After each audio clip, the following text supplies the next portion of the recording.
Hello everyone, my name is Donna Jones and I'm hoping to be the next Police and Crime Commissioner for Hampshire and the Isle of Wight, and I'm really pleased to be joined by Kit Malthouse, our Policing Minister for the UK Government and a Hampshire MP today.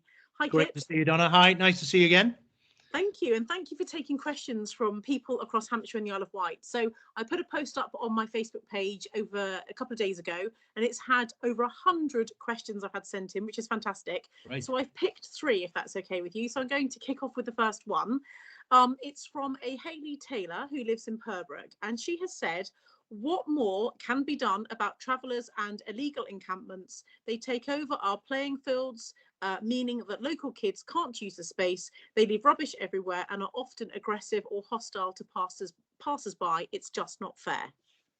Yeah, so this is a problem where I've experienced in my own constituency in Andover, where we have traveller problems from time to time. And I feel sorry, frankly, for the vast majority of travellers who are broadly law-abiding good citizens who are given a bad name by these encampments. We committed in our manifesto in the 2019 election to do something about this, and I'm happy to say that the Police and Crime and Sentencing Bill that's going through the House at the moment contains new powers for the police to require individuals who are intending to reside in a vehicle on private land to leave immediately. If they fail to do so, their vehicles can be confiscated and they can go to prison and face a fine.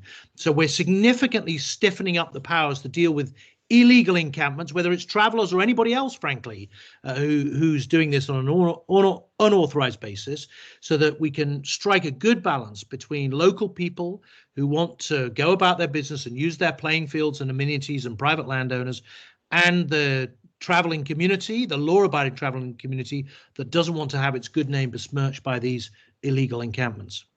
That's fantastic. That's going to help private landowners and obviously councils as well, I'm assuming. So that's Yeah. really good. Thank you. Question 2 is from Claire from Basingstoke, who I have helped with a bit of casework. So I'm just going to read her comment to you, if that's okay.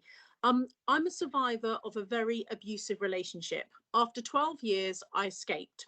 I didn't have my own money. I had no independence. And in the end, I couldn't even go to the GP on my own, as my partner knew I had spoken to my doctor previously.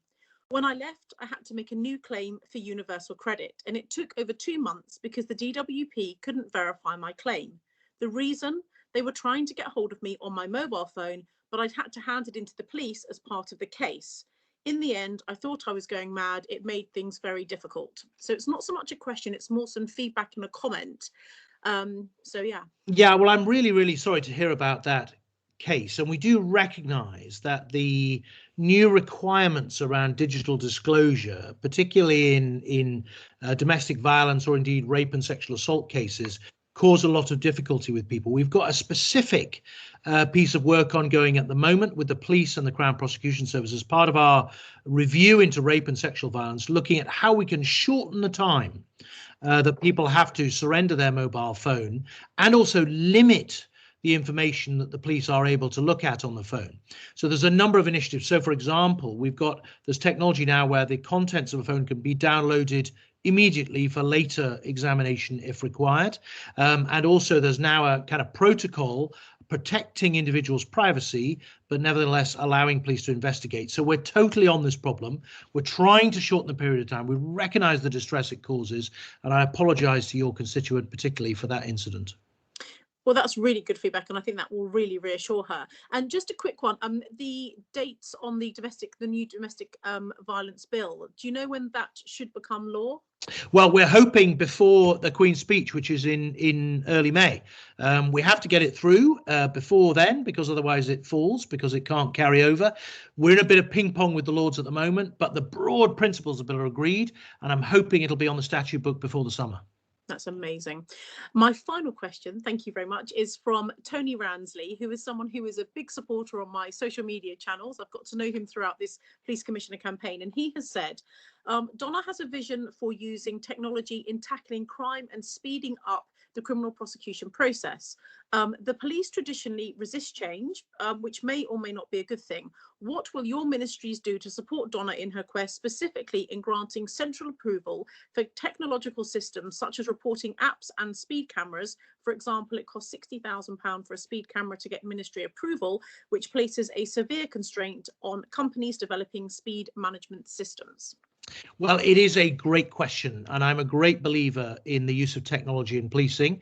And in fact, I'm responsible for our latest bit of technology, which is sobriety bracelets that we can strap onto people that stop them drinking or detect when they have been drinking, so that they're not committing crime. I think there's an enormous potential for technology into the future. And if you've got good plans, got good ideas and innovation, my job is to make it easy for you to experiment, to innovate in Hampshire and show the rest of the world how things should be done. Now, if there are, administrative barriers to do that, I'd be more than happy to look at them and see if we can remove them.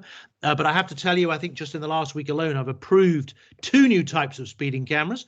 They come across my desk. I sign them as quickly as I possibly can.